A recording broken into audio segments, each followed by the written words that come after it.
Yeah, when it goes back to like facility-wide masking. Yeah. Okay, let's call this meeting to order. It's 7 p.m. And we'll get started right away with consent agenda items.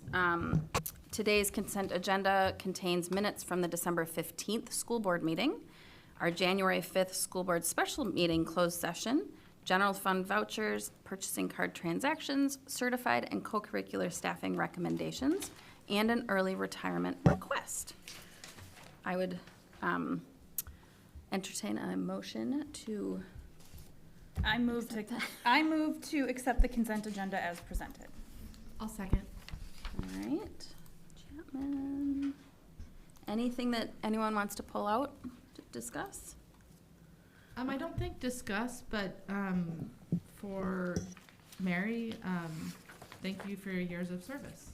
I feel like we should probably say that with other ones, and then maybe I haven't, and so if I haven't, thank you for your years of service. A little delayed, but yeah. That's true. We do have a lot of. I feel like those are consent, and we all just but yeah. Anyway. Agreed. That's nice. Thanks for pulling that out. Yeah. All right. Anything else? Okay. All those in favor, please signify by saying aye. Aye. Any opposed? Motion carries 4-0. All right, and then there are also personnel items where no vote is necessary. So that brings us to public comment.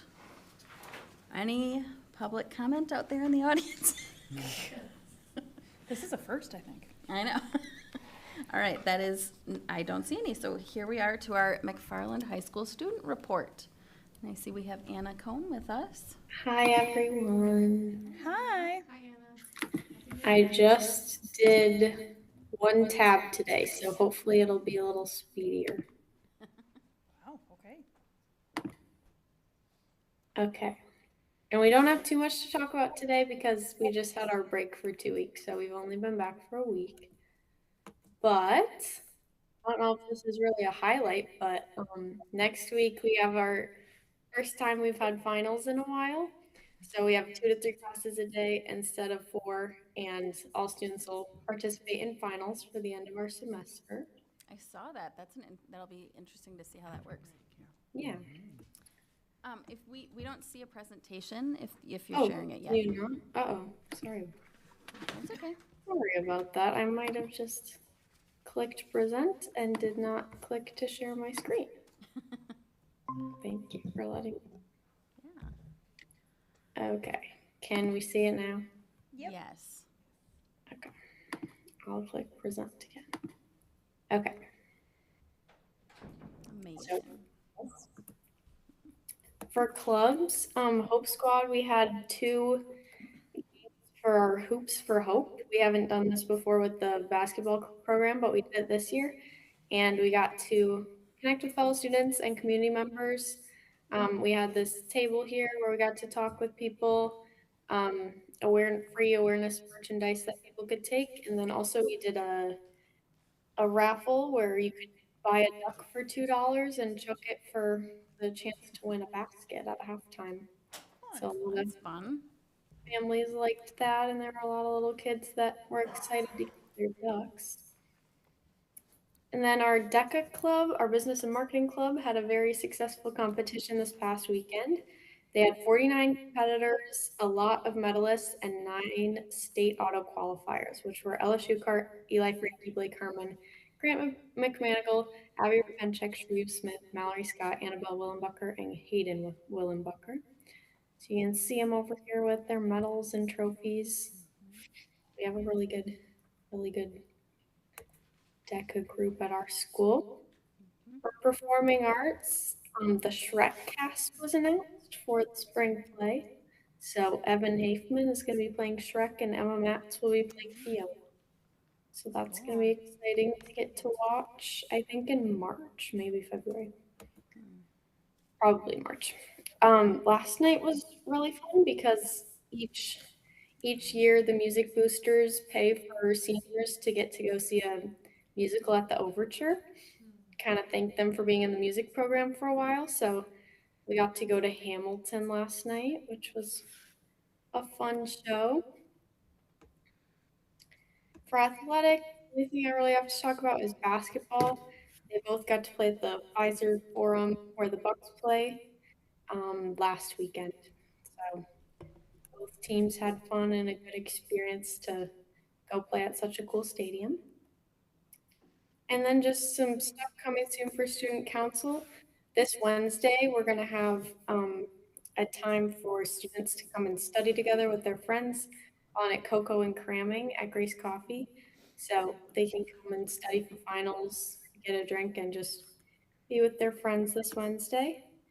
And then we also have assembly for MLK Day this Friday, where we're joining with our Black Student Union to just talk about MLK and his legacy with students. And we actually got Mandela Barnes to come speak, so that's super exciting.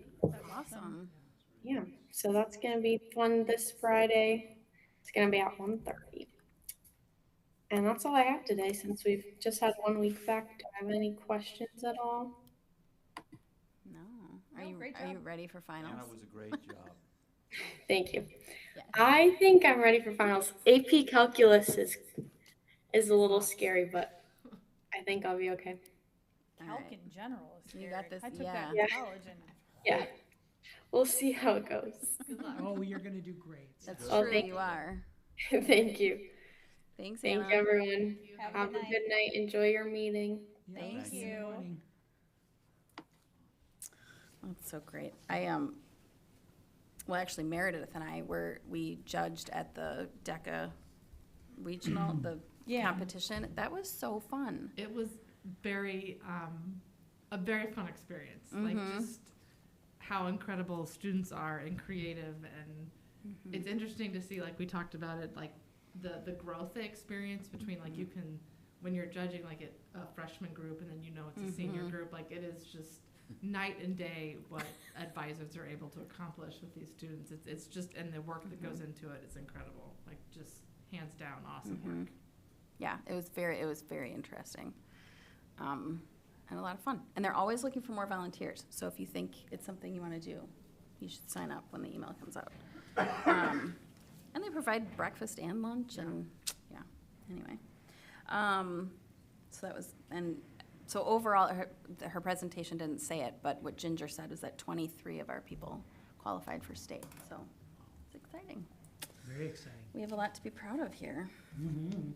All right, so next up, we have our Mentoring Month proclamation. Do you want to give any background, Erin, before I read our proclamation? It's National Mentoring Month, and we have an amazing mentoring program, and so this is a time where we pause, especially at this time of the school year, just to reflect and appreciate them. So Yeah, the board has a proclamation to share.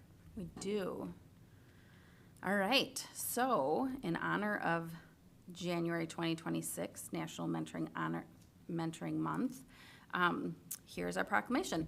Whereas research and our own experience underscore the power of the relationship between good teaching and student learning, and whereas we believe that learning to teach well is a career-long developmental process with student achievement at its core, and whereas the challenges of new teachers result in documented and significant turnover within the first year of teaching when there is no induction support, and whereas quality teachers who receive induction support, including time with a qualified mentor, are more than twice as likely to stay with our schools, positively impacting student learning and school culture, maintaining program coherence, and making maximum use of district resources. And whereas about 100 veteran teachers from the school district of McFarland are trained as mentors and together offer over 700 hours of individual classroom-based professional development to the new teachers who join our school community each year. That is a lot. Whereas McFarland's new teacher induction / mentor committee works tirelessly to support the work of our mentors and encourage the growth of all of our new staff. Now, therefore, the members of the McFarland School Board do hereby proclaim January 2026 as National Mentoring Month in McFarland and call upon our staff and community members to recognize the importance and celebrate the contributions of our mentors and to look for opportunities to serve as more mentors to others in their own lives. And then we all signed it. Yes.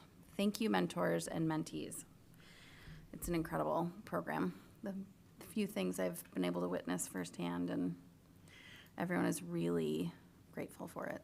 So I'm glad we can do that here. How many years have we been doing this? It's amazing. I don't remember when we didn't. Yeah. Mark So, Boyer. yeah, so very, Amazing very folks. long time. Mhm. Yeah, the committee is so essential because they really take it seriously and they guide the work and Mhm. continue to improve it every year. But it's a pretty well-oiled machine, so Yeah. That's true. it takes a lot of work and commitment among many people. And it was nice that the note you sent with the, you did the survey of Mhm. teachers. And it was just kind of cool that it's obviously working. Yep, the Mhm. new teachers are reporting very positive experiences. Mhm. Otherwise, that could be a really lonely world sometimes. Mhm. Oh, for sure. I can only imagine. I mean, it's lonely in a new job in any industry, and then to be here where there's a lot of expectations. All right, anything else on that? All right. Next up, the school safety written drill evaluation notification and review per our Wisconsin statutes, 11807 for CP. Yeah, so you'll see a hold that was held, administrative hold that was held at Wabisa. So you have that information for your individual review. Any questions about that, anyone? Okay. Okay, Bruce, you're up with school funding and rural districts update. Well, of all things today, in our emails, we got an email from WASB, and there was an article that was included that you could read, and if you haven't read it, please read it. It's called "What's Going On with Property Taxes" by Dan Rossmiller, who's the executive director of WASB, and it's a really worthwhile time article to read. And I can't even start this without thanking Angie, because Angie's been kind of always my support system here. And again, just thank you for all your help. And then on some of this, I hope that you'll understand I'll probably be editorializing, so I won't be speaking as a board member as much as a taxpayer and citizen of McFarland. But it's kind of interesting. If you want to start, this first one, it was on the 11th of December, and I was happy because there were 75 participants involved. And two of those people, the second person, Christopher Saldana, and also Julie Mead, they're from UW-Madison. So it's kind of like, it's really nice to have these kind of people, working on this stuff. And they've come up with some really interesting stuff, and I'll try to explain as best I can. I'm going to be going back before. I took some of the slides, and then other things are just notes that I have as well. So anyway, it's just about the rural districts and the threat of vouchers and charters to them. And it was, as I said, really fascinating. I put down some of the reason I attended. We're not a rural district, McFarland, but I feel all public schools are kind of going through the same problems. And the one thing I want to just keep on stressing to the public is just the importance of our school to the community. And I think we discovered that when we had the referendum and the failed referendum. You start thinking, what would happen to our community if you lost your school? And for some of these rural areas in Wisconsin, that is actually happening. And it's crazy. A second reason I attended is I'm just really interested in politics in general. And I kind of believe that the school funding issue is going to finally become one of the most important issues for the whole determination of the legislature and for the governor. And again, you have, both parties are running, but how they handle this thing, I think, is going to be. Is it not loud enough? Just getting some reports. It's a little quieter. Oh, okay. Well, then I'll try to go. Yeah. I was almost hoping I could sit up there, be in the big seat. Apparently, I'm not. I think these so. are the big seats. That's right. Because your nameplate. That's right. Oh, okay. Well, all right. So anyway, it turns out that the way we're funding it statewide, the property tax, is just killing lots of people, because literally it's one of the most regressive taxes there are, and we just we're particularly people my age who are on fixed incomes, and I'm blessed that I have a good, I have a nice retirement that I can handle it, but there are people in my position or my age who really can't. And then when you start looking at the rural part of our state, the poverty rate is much higher. A person's home is probably their biggest investment, and we're just really, going out of our way to punish these people. So that upsets me. And then lastly, it's a nationwide problem. Like in the state of Florida and Arizona, they just passed bills where now in Florida, I know they use about 25% of their entire education budget for the state is going to these private, for these charter and voucher and private schools. And so it's really interesting. And I mentioned that, in some ways it's a situation where you have people who are really determined to kind of wipe out public education. But there are some really interesting situations, and one of the reasons I was talking to you before the meeting, Meredith, is that Kansas is one of the outliers. And so is Mississippi. And just as a kind of a spin-off of that, I ended up reading a wonderful article in the New York Times about what Mississippi is doing. And I'm kind of hoping that perhaps all of you will look at it. I sent it to Erin, or actually I had my wife send it. But the point is, it's really interesting, some of the things that they're going through.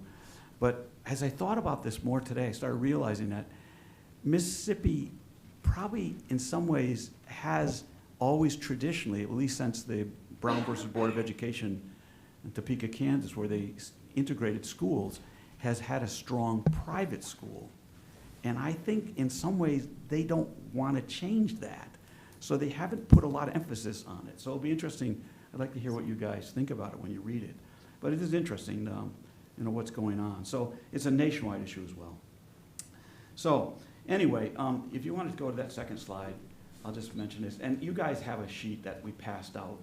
And if I was in class and I was teaching, I'd tell you to put it down and listen to me before you look at it.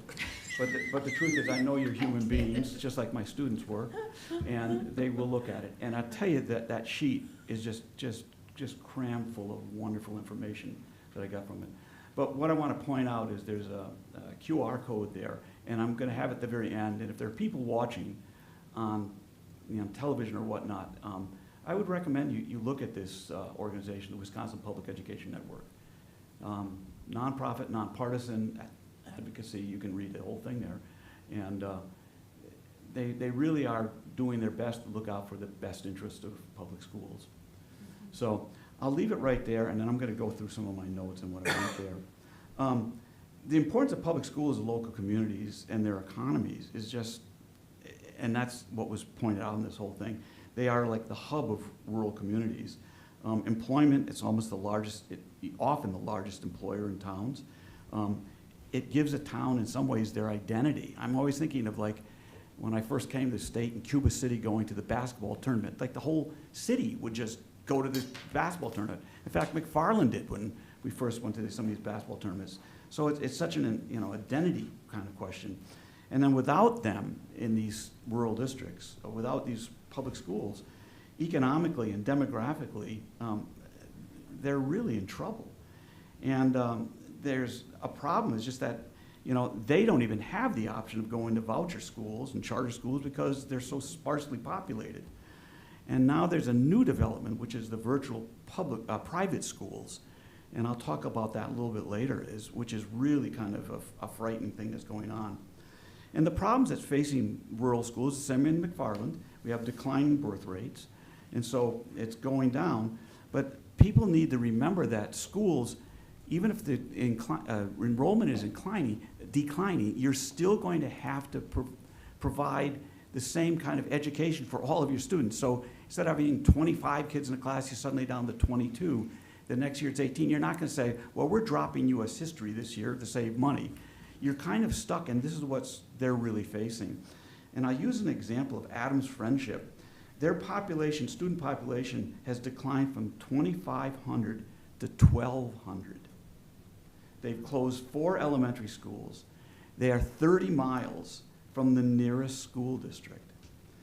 And they've lost about $300,000 due to the voucher and private program.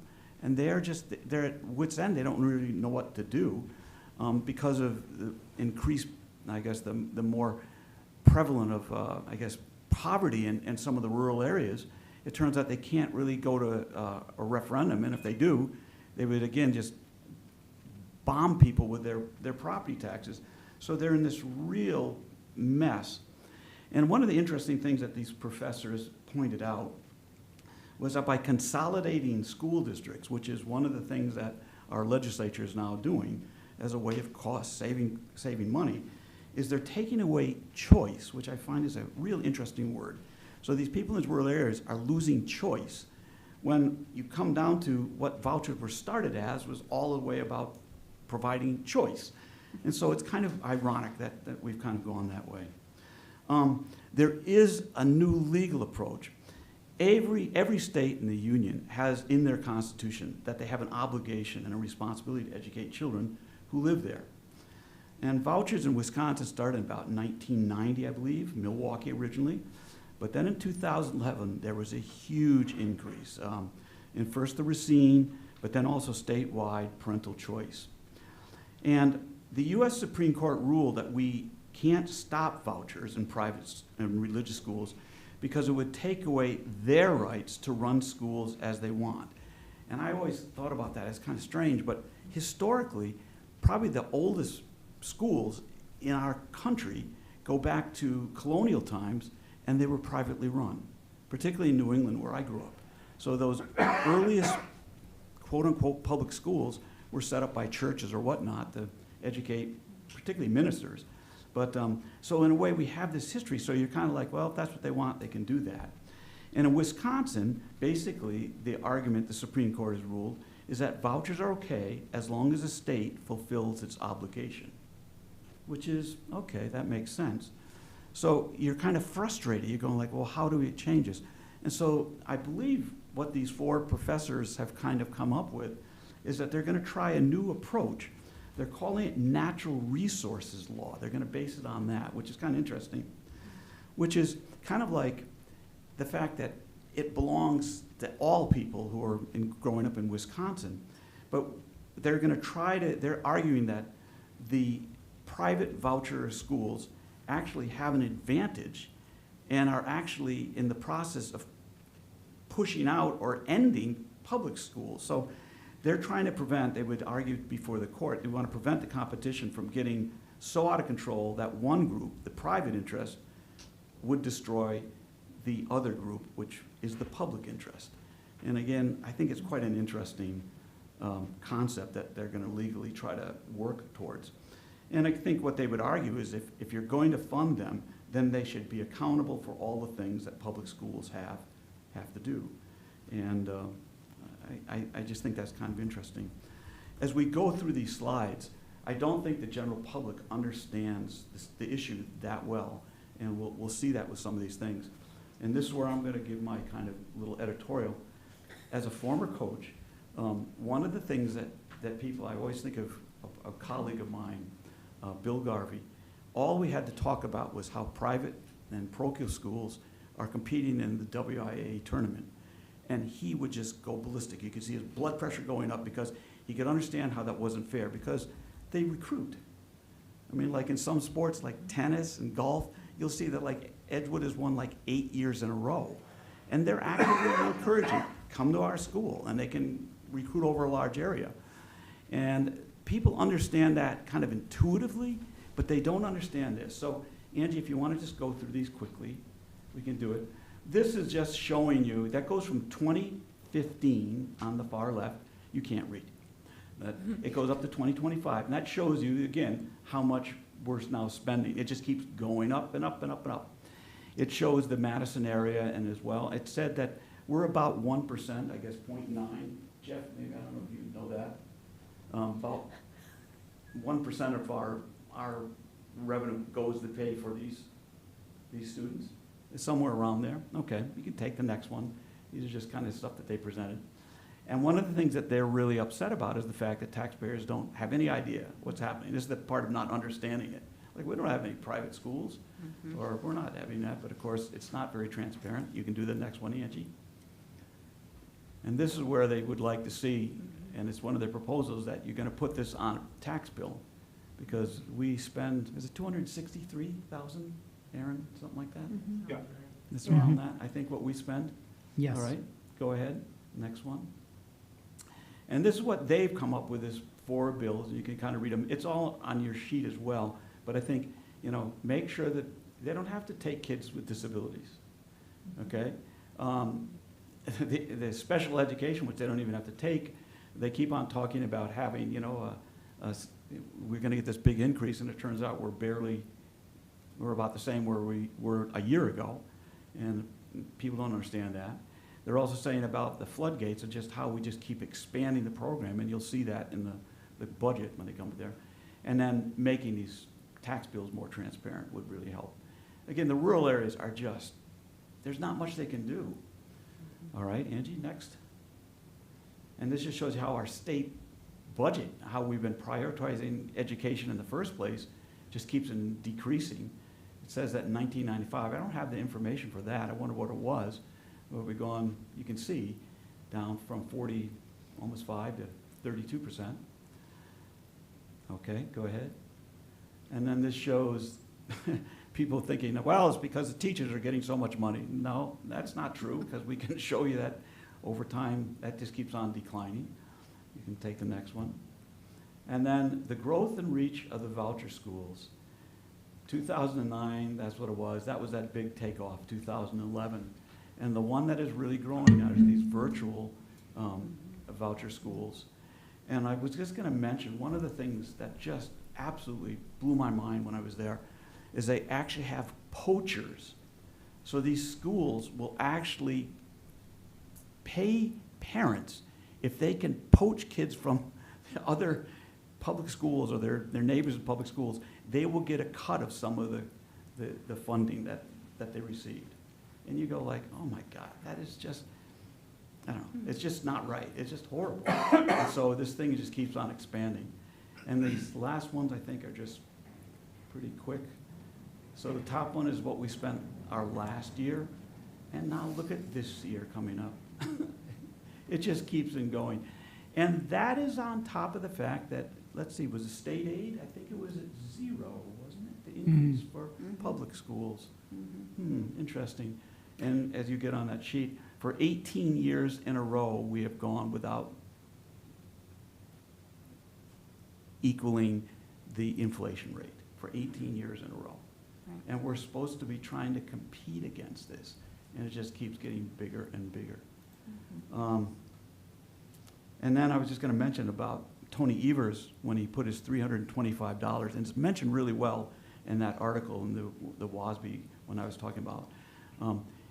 Realize that $325 will still not equal the inflation rate.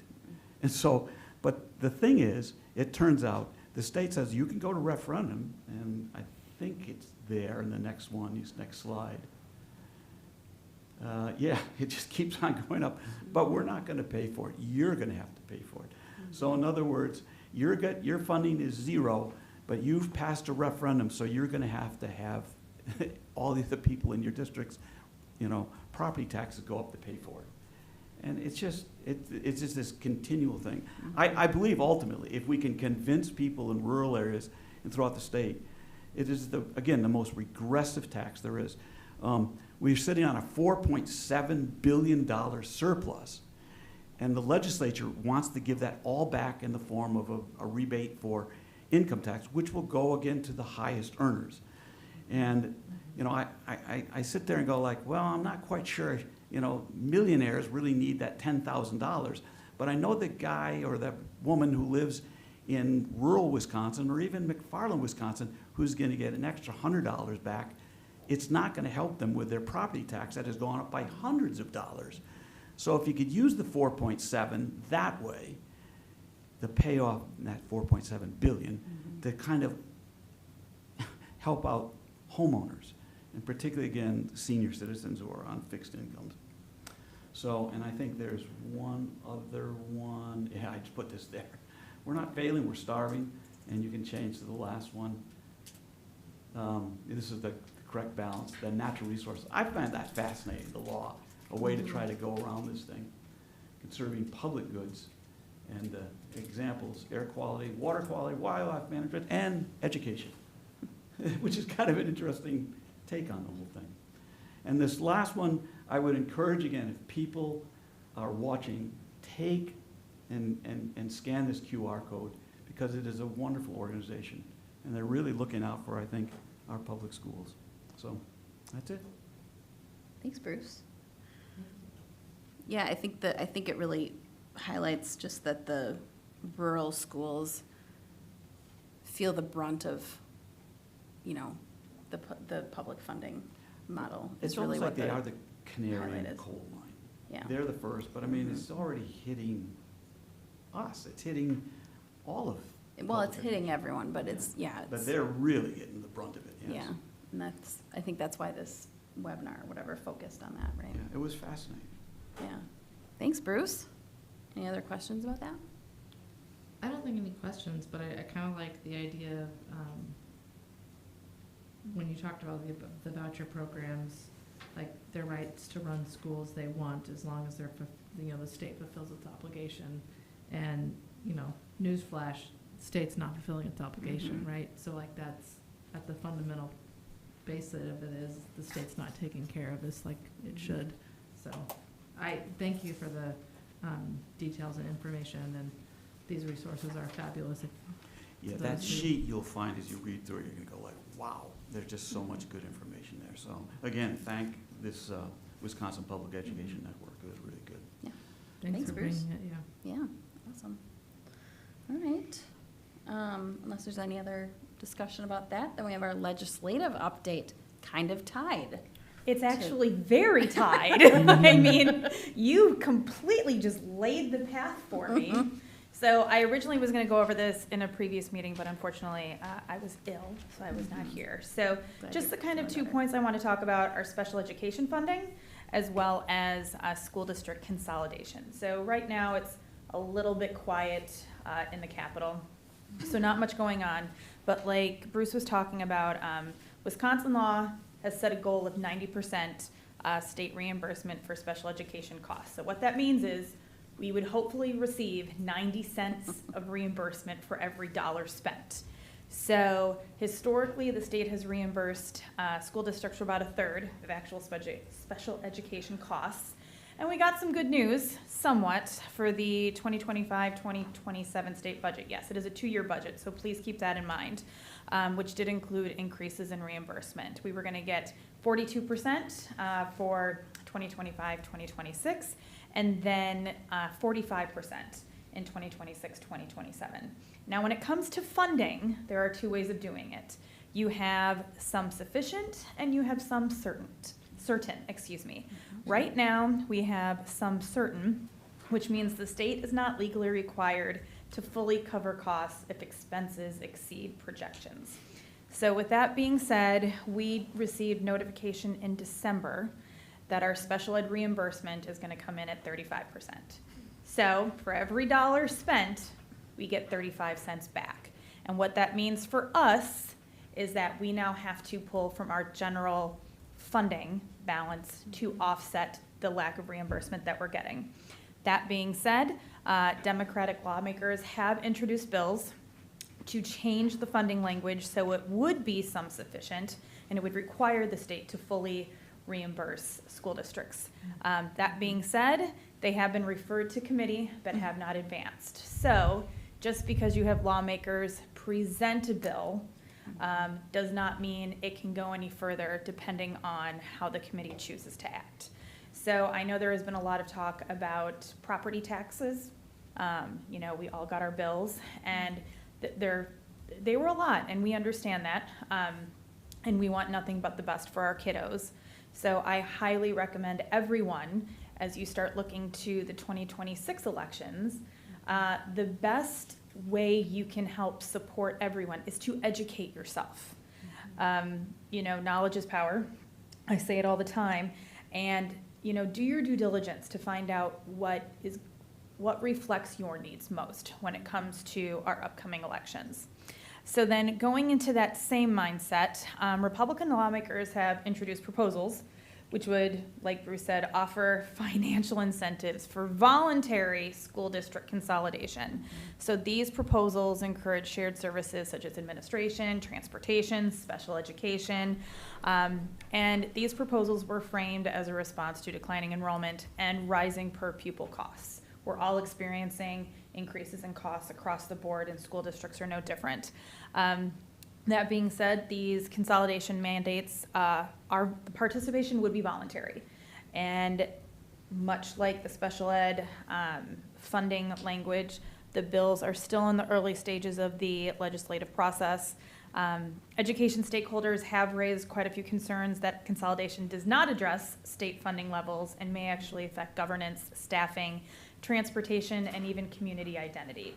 And like Bruce said, so many communities, the school is their identity. And so once you lose that, it can be really difficult for areas to kind of bounce back from that. So another thing that I learned is that research does indicate that consolidation savings are often limited and inconsistent, especially in instructional areas. Mm-hmm. So that's what I have. I always tell people if you have any questions about what's going on in the legislature, I do have some very interesting insights. So please feel free to reach out to me via my school district email, and I would love to chat with you more about it. Otherwise, that is my legislative update for this meeting. You know, the weird thing is, Megan, they're already consolidating certain things like art, music. It's already happening. You know, the kids have to take buses and everything else to do that. And you start asking yourself, who would want to live there, particularly if you have a young family or you're planning to have a family? So you've got already this kind of a population that's heavily skewed towards older folks. And there's not going to be any young lifeblood coming into it because there's no future there. And that's the thing that's just so upsetting. And then it turns out if there's one thing we learned from the COVID pandemic is that, you know, virtual education, it may be good for some, but it's probably for the vast majority of people, it doesn't seem to work. And there's really no other option for these people. I mean, I guess you can homeschool, but I mean, again, then you miss out on so many other things. So it's just, oh my goodness, the whole thing is so crazy. So thank you. It is, yeah, thank you. It's good to keep our eye on the horizon of what's happening there. So, thank you. Thank you. Those sure were upbeat, weren't they? I hope So we can do a upbeat. little better. Light I mean, I could How set about my that, music Jekka? next time. Well, I think it's like, I keep thinking this consolidation effort, like it's a distraction to actually solving the problem. So It's Yeah, gonna make for it sure. worse. yeah, I don't For have for any those other- who support public education, it will make the problem worse. Yeah, and it's, instead of looking and solving the actual problem, Mhm. we're putting something that maybe looks bright and shiny and trying to convince people that that's the solution instead of being honest about where we can actually make improvements. Anyway, I'm gonna step off that soapbox. And That's and great. I'm That's just- great. That's why I'm keeping myself quiet. And I'm just gonna say, even if you're not in favor of public education, you're killing rural areas, economically Yeah, and demographically. yes. You're just destroying them. I think that's the interesting part of all of this is that connection, that economic connection, that so often the people who are choosing this are often, you know, really supportive of small business and even big business, and it totally impacts it. And I don't understand the disconnect there. Well, can you imagine if, you know, a cute little kindergartner has to sit on a bus for 30 minutes to and from school each day? Well, and they can be longer than It that. could be longer than that. Yeah. Just imagine that. Way more than that, Wow. yeah. Yep, it's true. Ugh, well, thank you both. That's good. That was And we did all. not coordinate that either, by the way. Well, they're I the mean, hot it was topics. Aaron. I mean, they're He the did hot it. I'm a topics, you natural know? segue. You are. Yeah. You're So- a natural. All right, I think Aaron has some good news with our district equity update. Yes, Right. so I'm going to share this. I've shared it with the board members in advance, so I'm going to do my best to highlight a few things about this. Annually, we provide the board with an update on our work related to equity. And this work is really driven by our mission and our vision, as well as how it is articulated in our strategic plan and the educational equity resolution that was adopted by the board. So that drives our work, our efforts to make sure that we create an equitable and inclusive community committed to student belonging, achievement, and growth. So within that, I included here some definitions, and I think it's important that when we talk about equity, it's often that people focus solely on race. And I want to emphasize what the educational equity definition is that we have adopted, and it's written by the Department of Public Instruction, is that equity means systems are set up so that every student has access to the resources and educational rigor they need at the right moment in their education across race, gender, ethnicity, language, ability, sexual orientation, family background, and/or family income. So it's a much broader definition than solely race and ethnicity. All of that is meant to, again, in pursuit of our mission and our vision.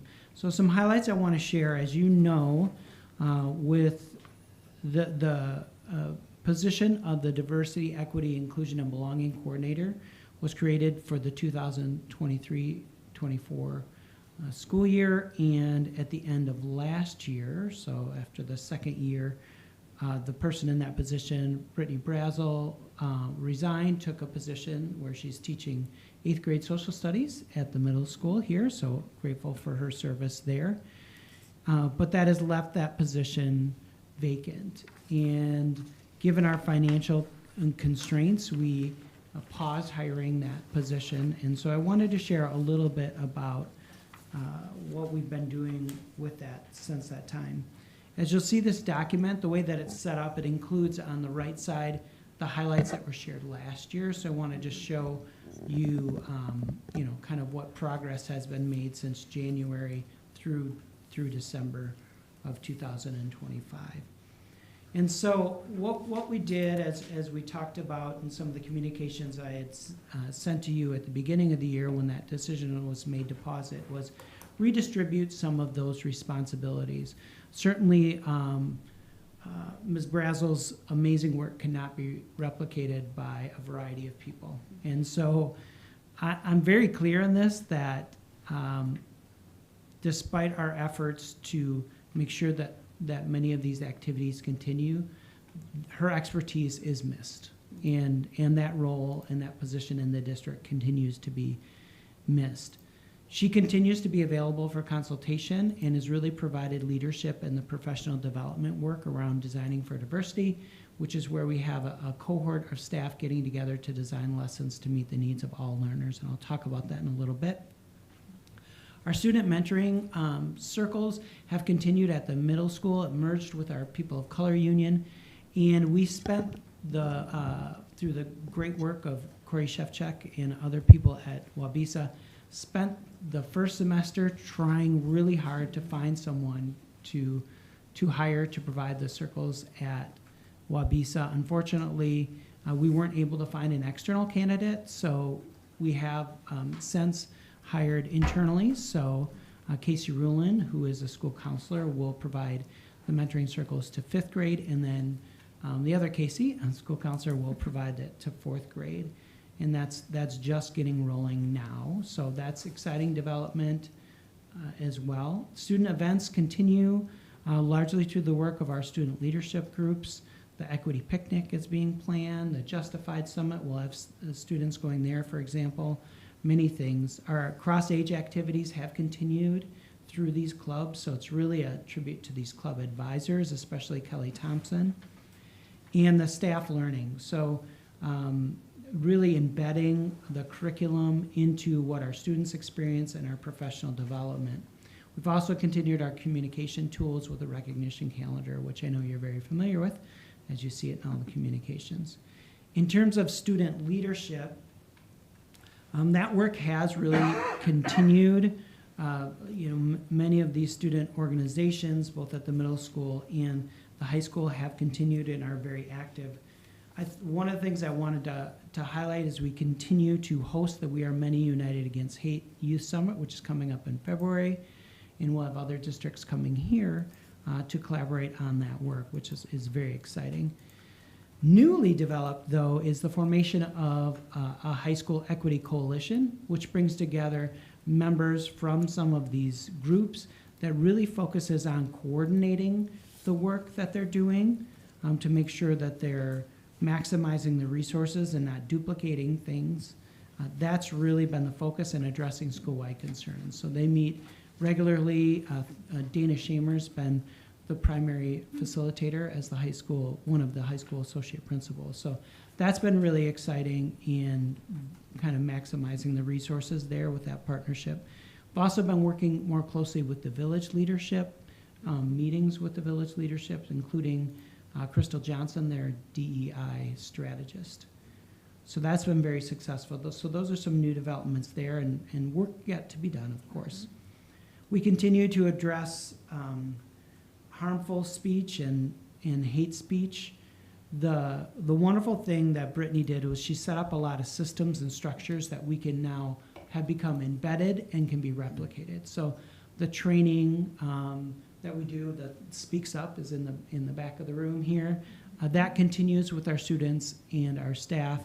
We'd like to take kind of this step forward, which is really to get families more involved in understanding the language and how to use it. That would be a next step for us in that regard.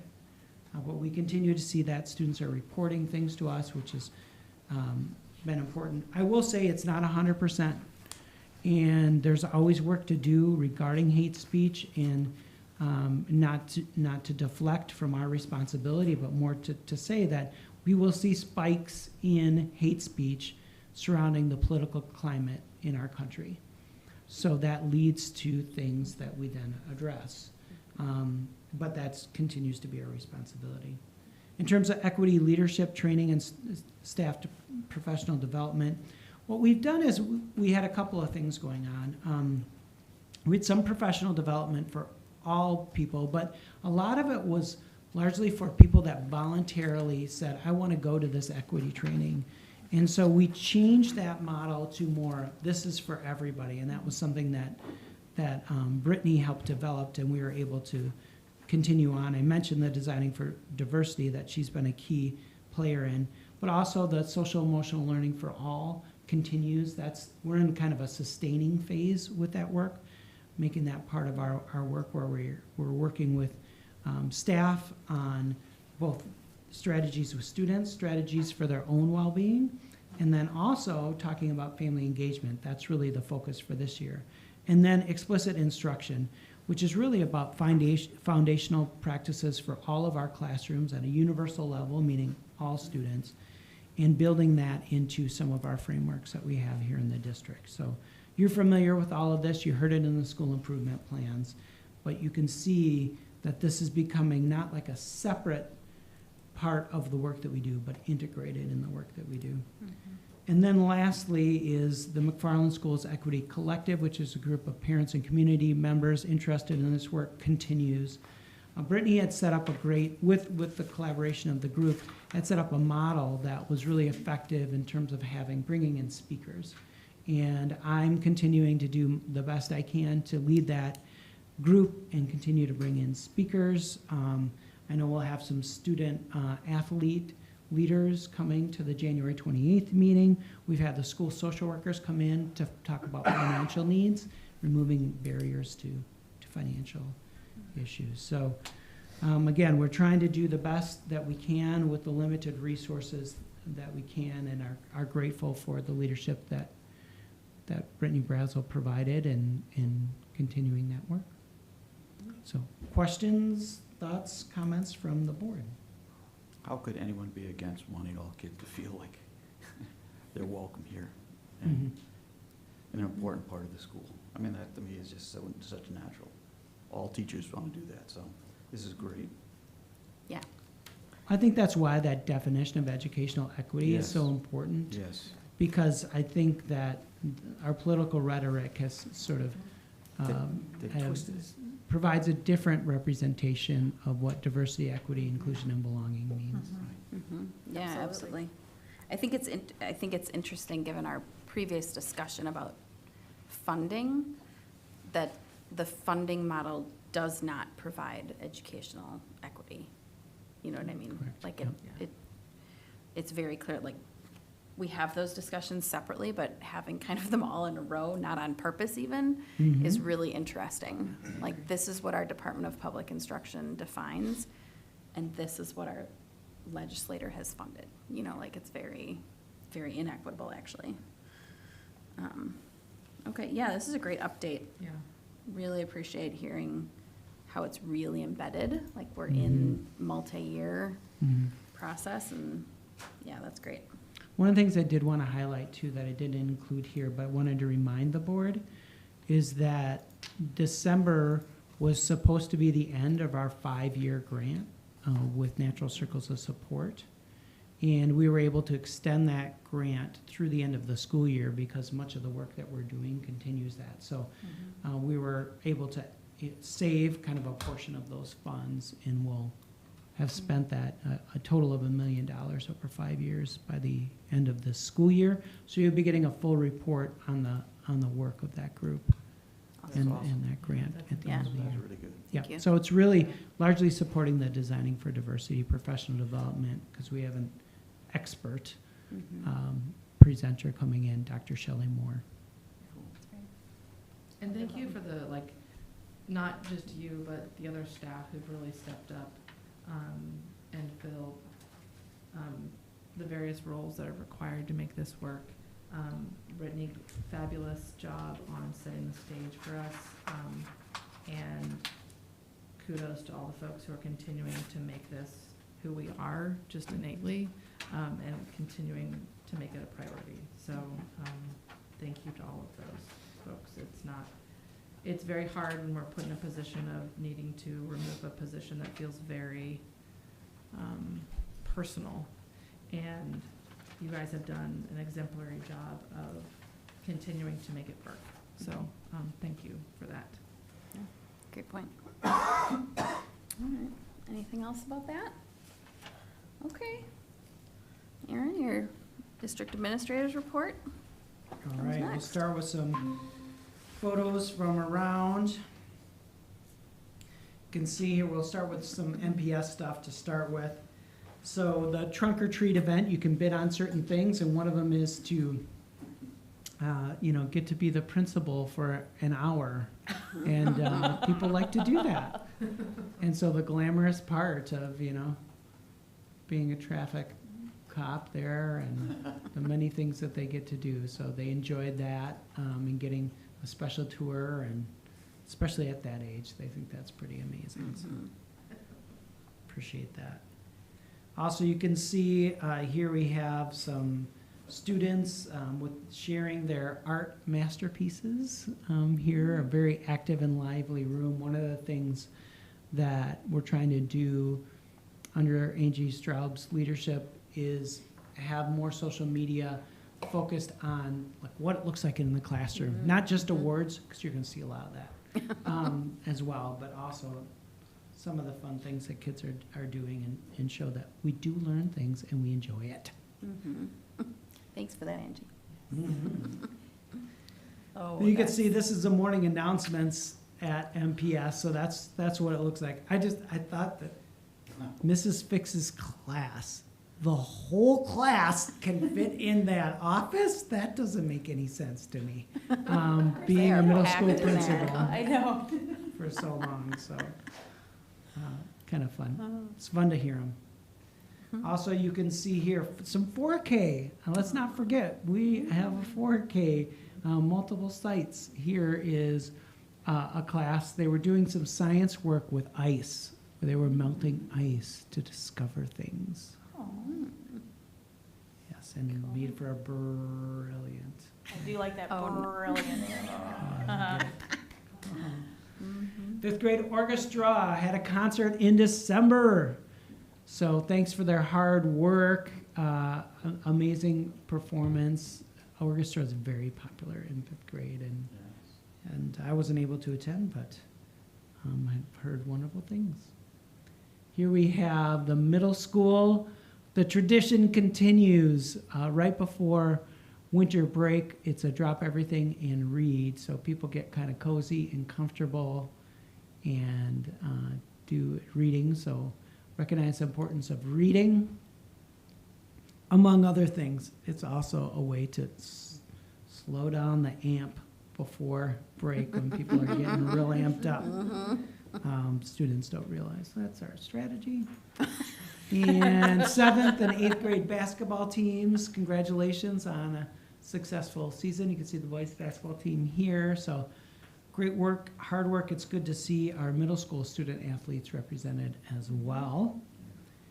Here we have our choir. We talked about the choir concert. It's just nice to see that winter concert. We talked about that a little bit at the last board meeting. Always good to see the pictures.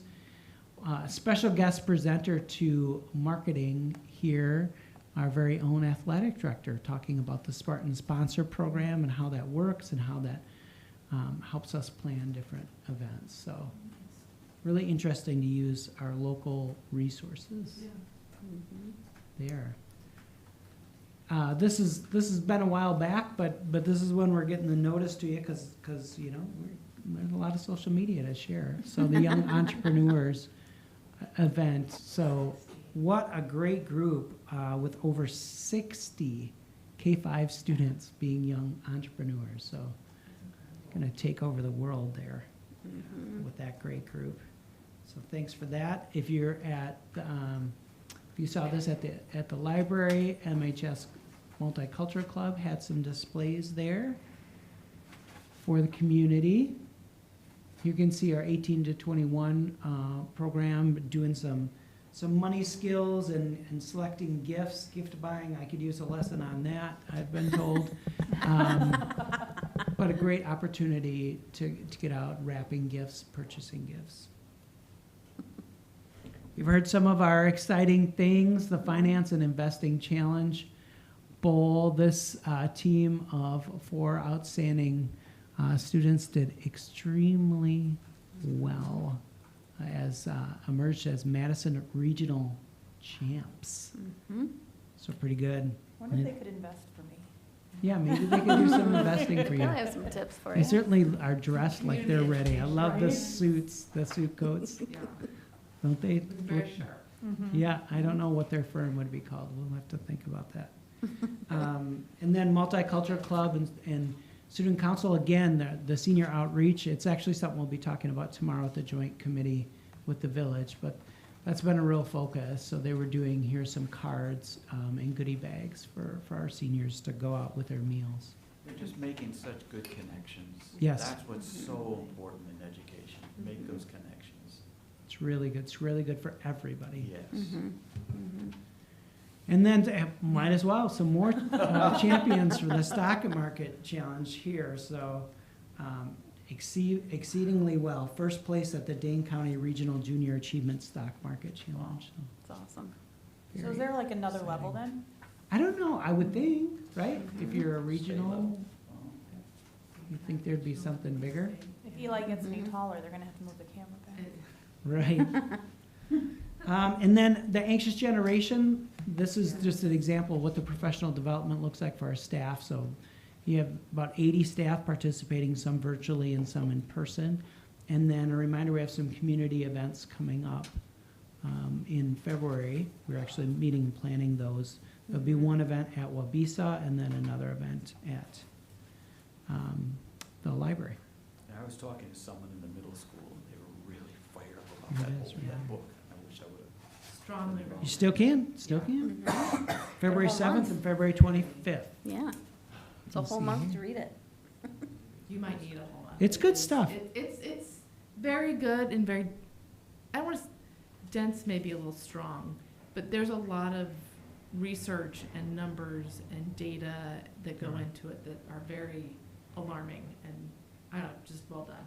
I talked about it a lot. As you know, we, over the course of the last few months, have had about $7,000 of donations that have been shared to cover negative lunch balances. And We had actually quite a few. We had 6 donors donate privately, including Credo Product Development, so thanks for their donations, but also 120 volunteers or community members donate money, and Caitlin Howen did a great job organizing all that. We're so grateful for her leadership. She's amazing. And it was really, really powerful over the course of those few months. It started kind of in November with a few people, and then once she put it on social media, it really, really exploded. So thanks to her for You that. get kind of discouraged about some things, and then all of a sudden you see these things, and it gives you hope.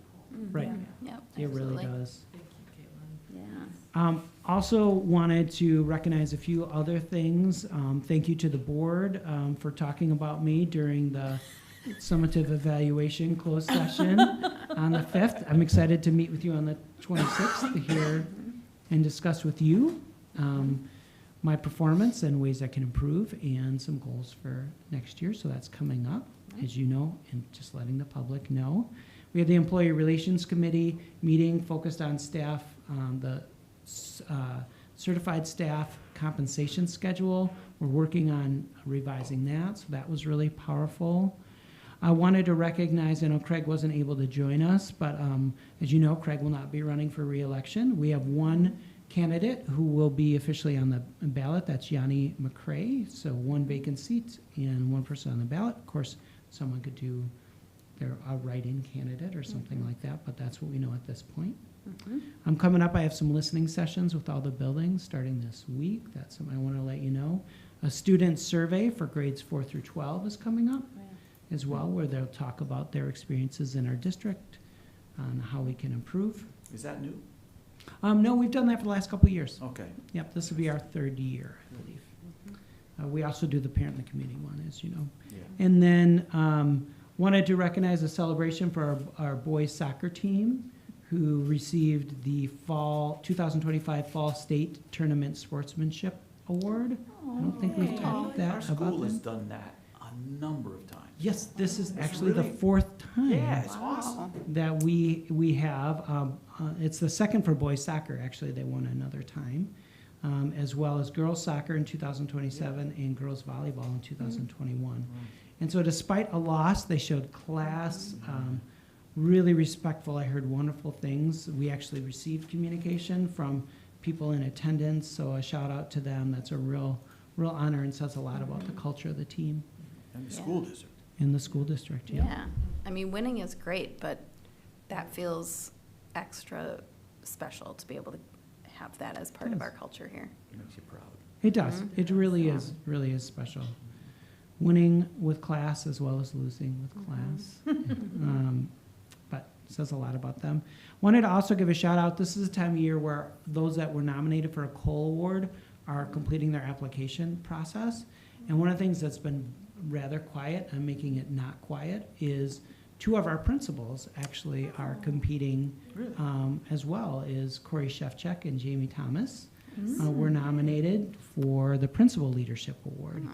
And they spent much of winter break completing the application, having done so myself. Yeah, It is very arduous. it is. You provide a lot of evidence to support it. The principal one requires a lot of data. So they spent a lot of time doing that. They have both received word that they've made it to the 2nd round. So we're hopeful for them. That would be wonderful. That's Yeah. awesome. Want to give a shout out to Lauren Arango, our Director of Student Services. Every year, she takes a lot of time to fill out the high cost report for special ed. So that is, the districts can be reimbursed for a portion of funds for students that have needs that exceed $30,000. It requires a lot of detail to justify these expenses to meet the qualifications. Not every district does it, and we do. Not only do we do that, but our 2024-25 amount of $135,988 was the 22nd highest amount in the state. Wow. That's cool. We are not Wow. the 22nd largest school district.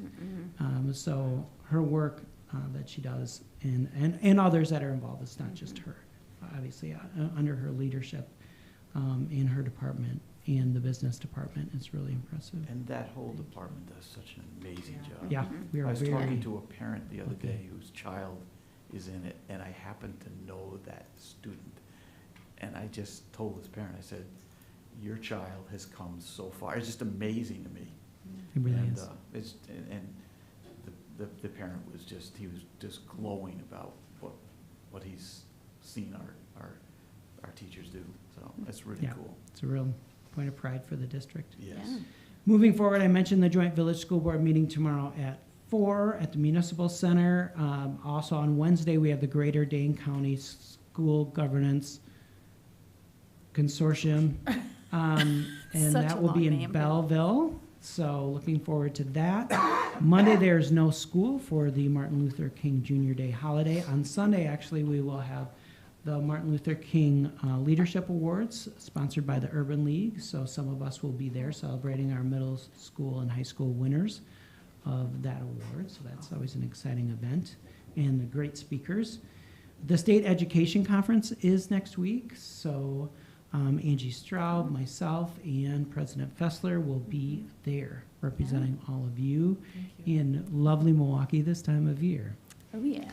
Great place to be.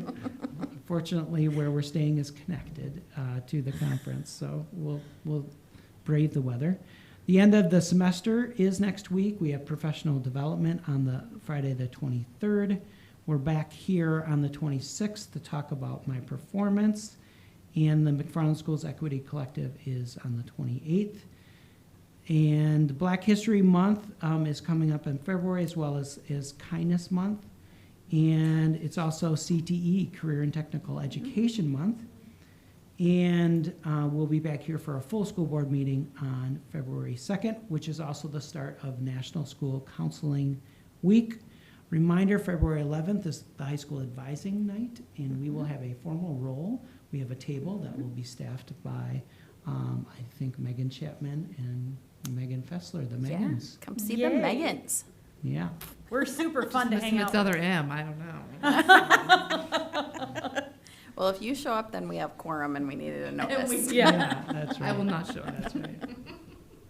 So that's my lengthy report. I apologize for the length, but a lot to share, and I talked fast and still had a lot to say. So any other recognitions or thoughts from the board?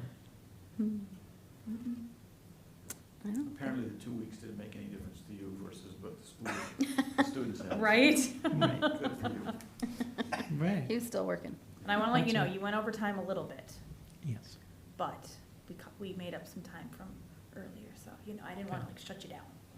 Thank you for not shutting me down. Good luck. Awesome. You do try. Thank you. That was good. That was a lot of good information. All right, next we have our business manager's report, Mr. Mahoney, with some audit update. How much time did Aaron give me? You have 15 minutes. 15 minutes. And counting. No, I'm just kidding. I can do that. Without even, excuse me, going off on a soapbox, but thank you for the information about the rural financing and the lack of the fact that a lot of legislative initiatives never really go anywhere. We've seen consolidation work back in the 1960s, and that was about it. Consolidations have not worked since then. There have been plenty of initiatives. There's been financial backings, but you can, for this community to understand simply, we're a 25 square mile school district. That includes some lake, marsh, and river. So we're really a very tight school district. We're the 11th smallest across the state. Just to our west of us, happened to have the job a long time ago, but the River Valley School District is 275 square miles. So 11 times the size. As of this year, they are now operating one of their elementaries. They used to have 5. So Lone Rock, Plain, Arena, and there used to be a kindergarten building that was in Wyoming Valley, was closed. They're now operating on one campus in only Spring Green. When you speak to kids on buses, when I was there, we had students that would come from Bear Valley, which is near Richland Center, and they would ride on the bus for maybe an hour and a half, both ways. So 3 hours of transportation. So when you think about what happens to communities like up in Spooner, where you're in the 700 square miles, Oh my gosh. you know, so our students on average are on the bus about 25 minutes tops, Yeah. the longest rider. Yeah. So, but yeah, education in the rural areas, and you can really see what happens to communities. You know, take some time in Lone Rock, Arena, and now Plain, Wisconsin, which actually has two of the largest corporations in the Midwest and in the world. And those communities are shrinking. But, so, it's not that far away. You know what I would say about Plain, Wisconsin? There's nothing special about Plain, Wisconsin. 5 more people just moved out. No, I'm kidding. What do you mean? No. That's a Stockberry joke. All right, for our viewers at home, maybe they'll be able to read that, but you know, that's kind of the highlights of our audit, and I'm gonna kind of go over it in a little bit more detail than you having to try to read those small, tiny words that I put up there. First of all, Johnson Block and Company completed the district's financial audit, December 1. It's been submitted to DPI and also DHS.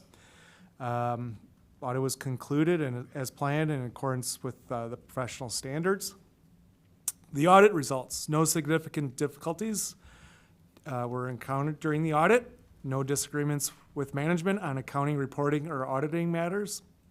The auditors compiled all the independence and ethics requirements. Additionally, we had accounting policies and changes, and I'm going to get back to those. Those refer to GASB 101 and 102. I'm going to come back to that in a moment. We had key accounting estimates reviewed, which meant they reviewed our other post-employment benefit liabilities based on actuarial studies, compensated absence liabilities based on district policies, and auditors had found that our assumption estimates were reasonable overall. Misstatements, some immaterial misstatements were identified. All of the materials misstatements were corrected by management, and the remaining uncorrected misstatements were immaterial individually or in total. I like to explain that because it is in the notes to our board that this comes from when we decide how we're going to usually identify a revenue and have it offset at an expense, which sometimes that works, sometimes we shouldn't. So for instance, like in the appendix, it shows that there was a gift from the Dane County Consortium. It wasn't a Yeah, I gift saw that. from the Dane County Consortium. It was Right. our money that was being held by the Dane County Consortium. And we asked for that disbanded, that we would get all of our fund balance we had been accruing for years, and we put it towards the tech ed lab. So it was purchased. So that wasn't a gift. But sometimes the auditors and I don't always see eye. Past journal entries. These relate to, what could be immaterial. It was immaterial. It's basically that now, when you used to record leases, they used to be about cars or trucks or equipment. Now, and again, all of our auditing is based off of all the auditing that private industry has to go through. So it's very robust. But we don't get tax breaks or write-offs. So new is the software-based informational technology asset subscriptions, which is a fancy way of saying there should be a way to identify that you pay for software in the cloud and where it used to be, you had hardware. You didn't have as many softwares. So the one that was incorrectly identified, again, by me, Carrie is very proud that she didn't do any of these. And she's been wanting to make sure she gets to 0 corrections, but I said, well, the good news is, in a few years, you won't have me to keep, arguing with the auditors.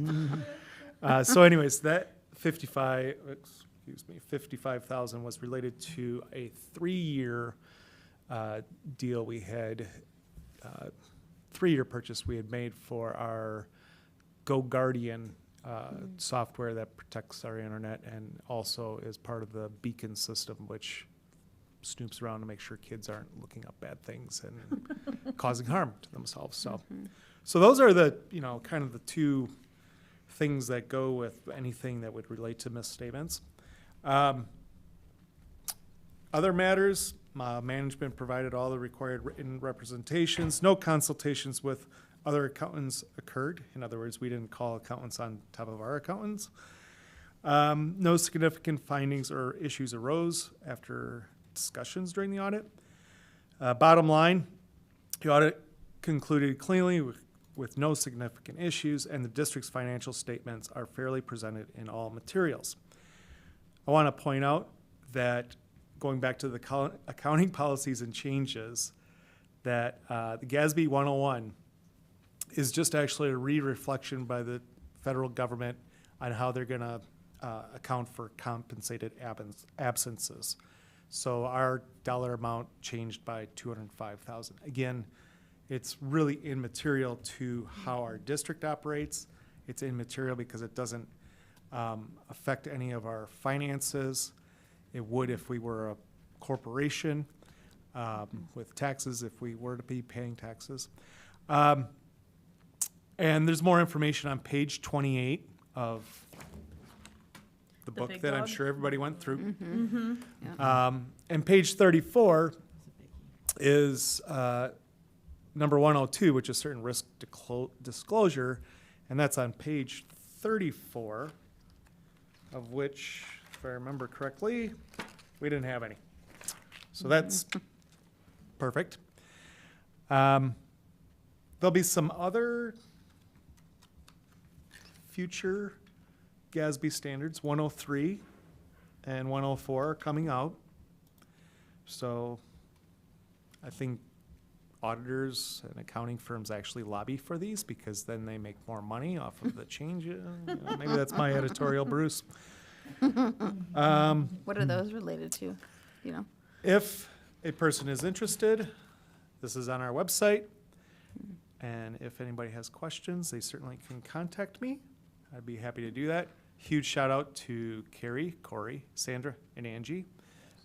Carrie is the person that gets the list starting in May, and we go through December with this. So, hey, we're just a few months away from starting our next audit as we conclude this one.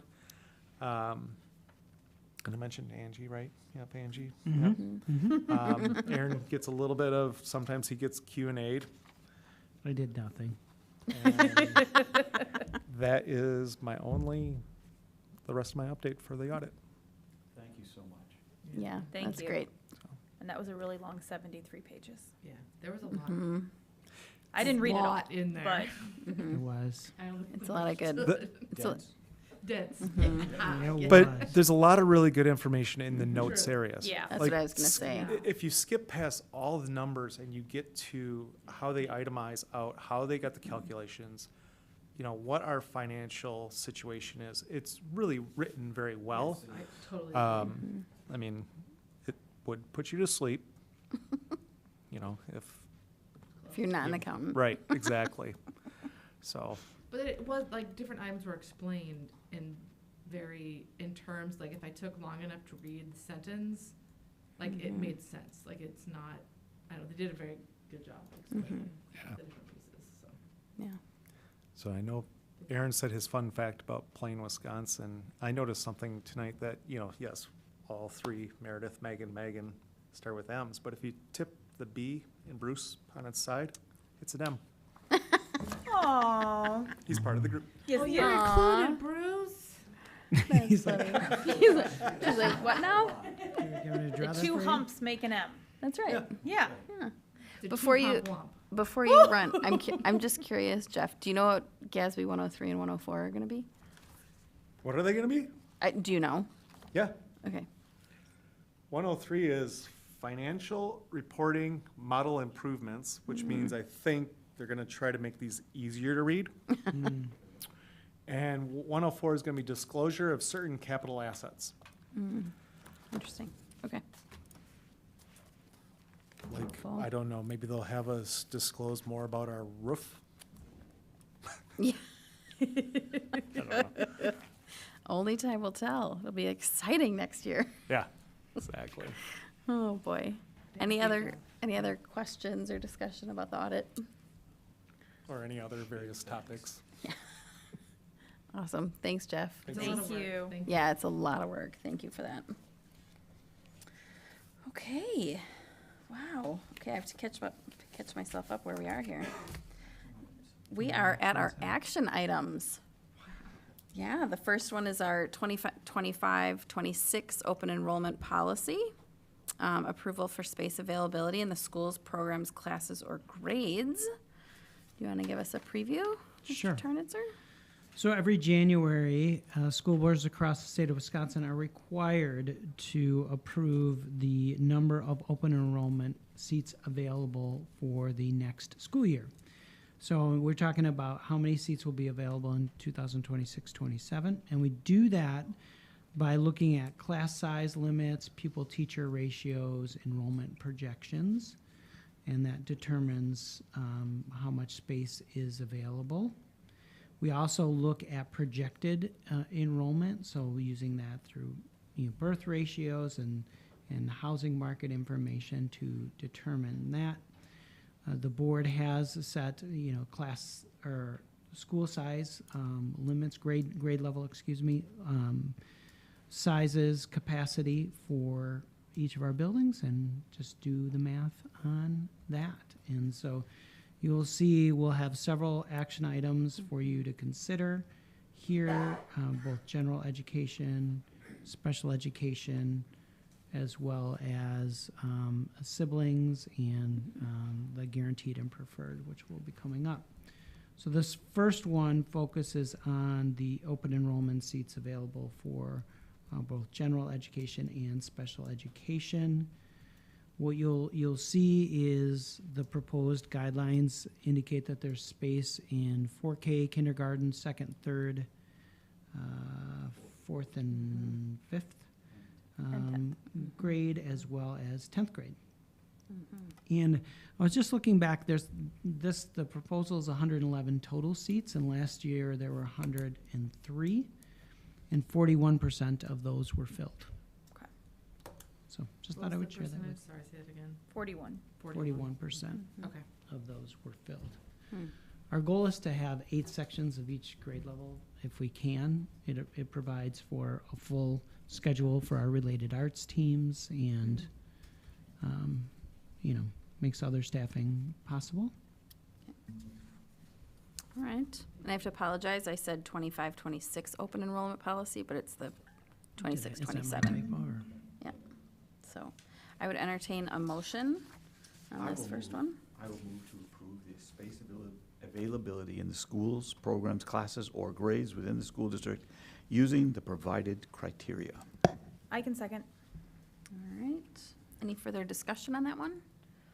I would just remind the public that we saw the detailed numbers and the detailed calculation back in our December meetings. If they wanted to go back and look at that. That's true, yeah, so report on all of that information, that's a good point. Okay. All those in favor signify by saying aye. Aye. Aye. Any opposed? Hearing none, motion carries 4-0. And then I would entertain a motion for our next one, which is related to, let me scroll through the big long list. Okay, going. for the preference versus guarantee for currently attending pupils.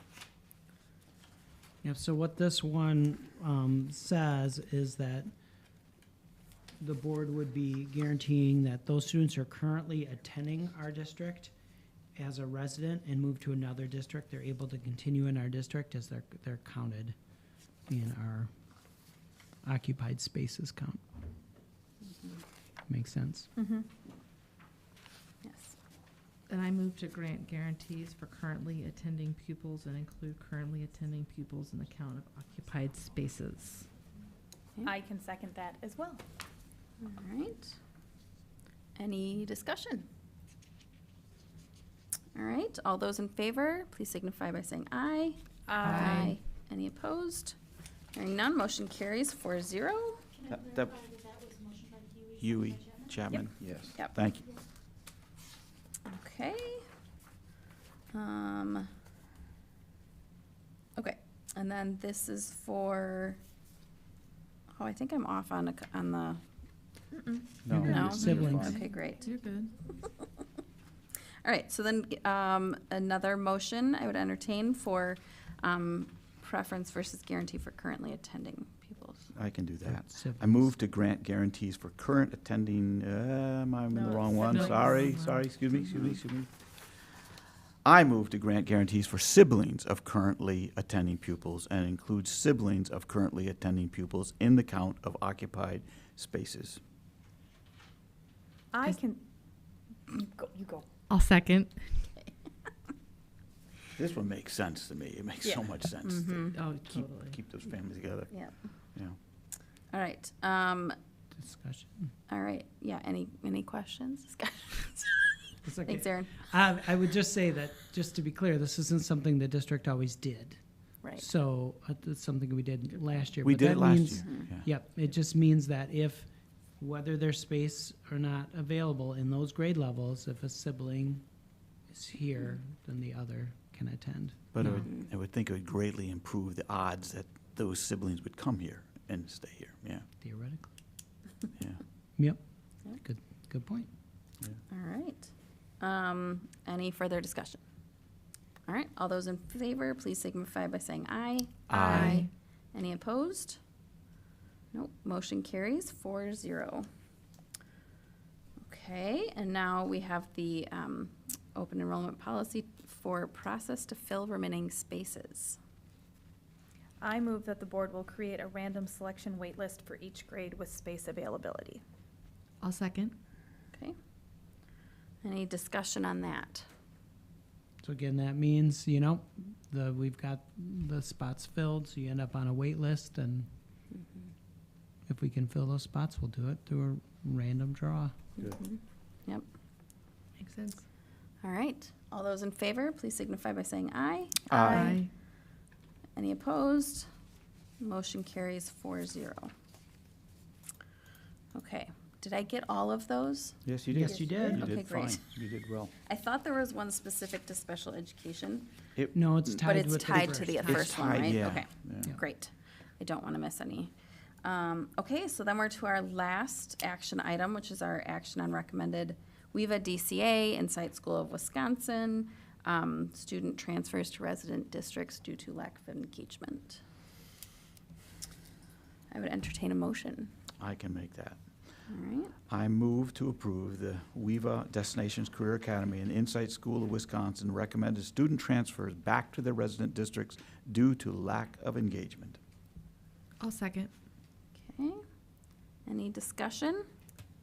Well, the list Honor. is getting longer, Yeah, is. It's true. and it always bums me out to see kindergartners and first graders and second graders on it.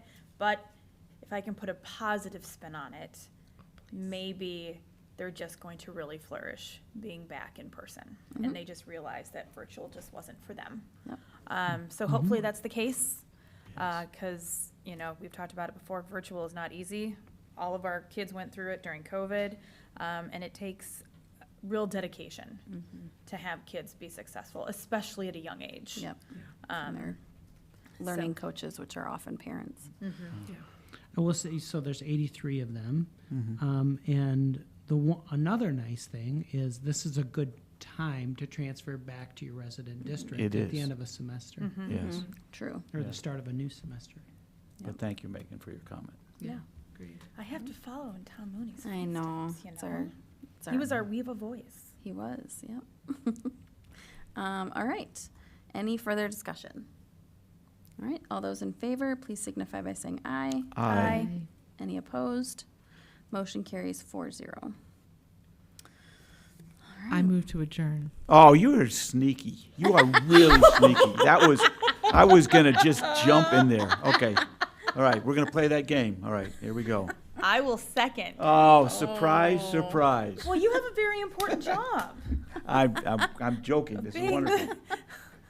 What would we do if you guys weren't there? I mean, We'd probably still be forever. here. I I know. Night. Like, tomorrow morning, we'd still be like, what are we gonna do? I know, what would we do? All right. Sleepover. It would be our own lock-in. Oh, It's lock-in, middle school lock-in. Oh, All right, oh, man. Not at 74. It's no all good. those in favor, please signify by saying aye. Aye. Any opposed? Motion carries 4-0. We are adjourned at 8:31 PM.